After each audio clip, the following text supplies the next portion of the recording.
What's up, YouTube? I got another video for you today.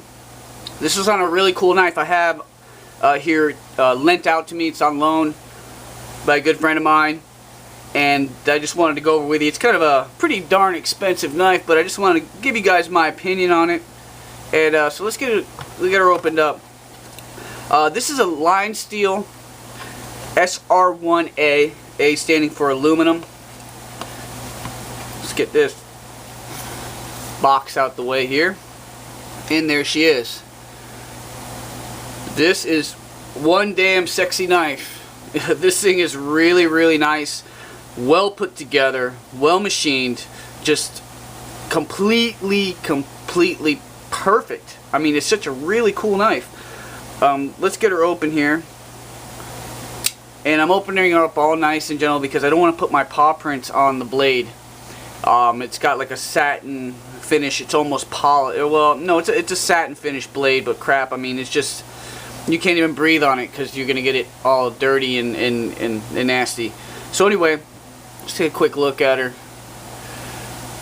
There's probably been a million reviews on this knife already. I haven't bothered to look, but I'm sure that there has been. I'll run through the specs, I guess, on this. The overall length is 8.3 inches. Blade length is 3.7 inches. Blade thickness is 0.177, which is a little over, probably about 3/16 or so, give or take. Got a lot of cool things going on with this there. The blade steel on this is, I believe, D2, which it is. The weight is 5.6 ounces, very light for the size.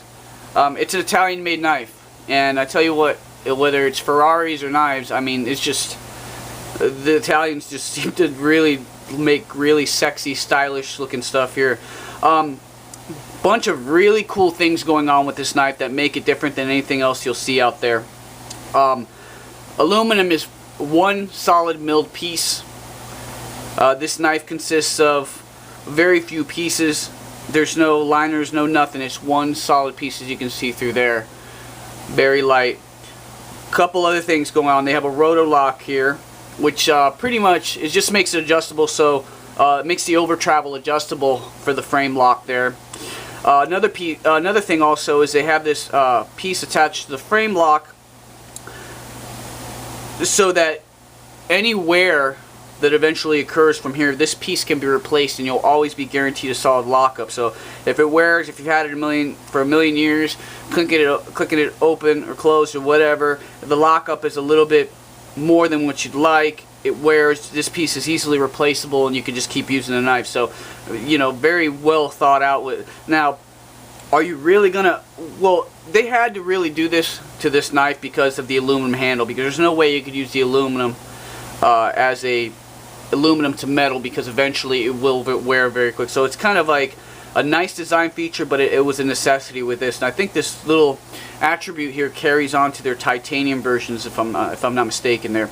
So basically you have this beautiful red aluminum anodized handle. The hardware is kind of like a sanded kind of, I want to say bead blasted, but it's a little, it's not as shiny as the blade. It's a little bit more, I guess, subdued. The lock interface section right here is shinier than that. So there's a lot of different contrast contrast features on this, where the rotor lock and the pivot are more of a subdued finish, where the lock interface insert piece, for lack of a better term for it, is it's the same finish as the blade there. The pocket clip is pretty much the same as the blade, although this little glass breaker piece, or what actually holds the pocket clip in place, is back to that more subdued finish that you find here in the rotor lock and the pivot there. So you've got three different types of finishes going on here that all pretty much work together and pull the knife together nicely. Pocket clip is super deep carry. You put this in your pocket, you're not going to even see the knife. So really nice. Lockup is way early on this, and it's rock solid. Believe me when I tell you this is rock solid. A couple other features. The spine of this knife is rounded and very sleek, very smooth, rounded, very evenly done. Just the attention to detail on this knife is just crazy.